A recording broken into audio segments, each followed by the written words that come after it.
Okay, in this video I'm going to show you, let's assume you want to get in and you either want to replace the lens or just kind of see what's going on there. So to get there you need to take the Endcap assembly off here and then slide this over the O-ring,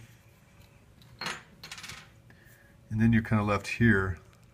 So that's where you kind of loosen that front ring and spin that front cap off.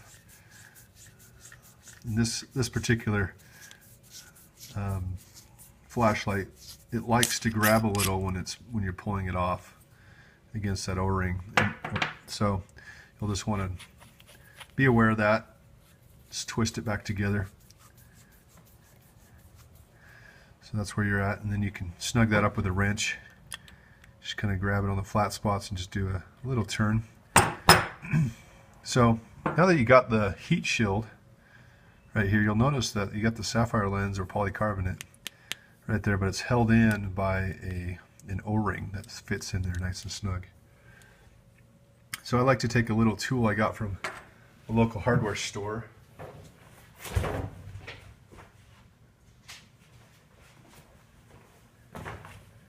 So I like to use something like this here and just kind of slip it in there. Kind of see, it's kind of hard to see, but there's a little O-ring right in there. You just kind of spin it, pop it, and then it'll come right out. It's a square-faced, flat-faced O-ring, and then you have the lens, which will pop right out. So you can replace that if needed. To reassemble, again, you would put the lens back in.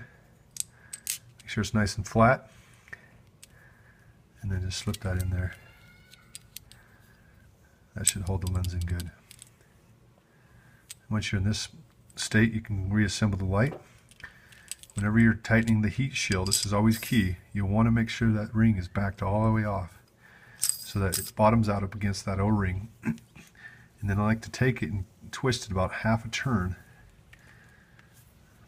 So about halfway. And then in this case, in this situation now, you want to make sure that O-ring is now snugged right up to the front.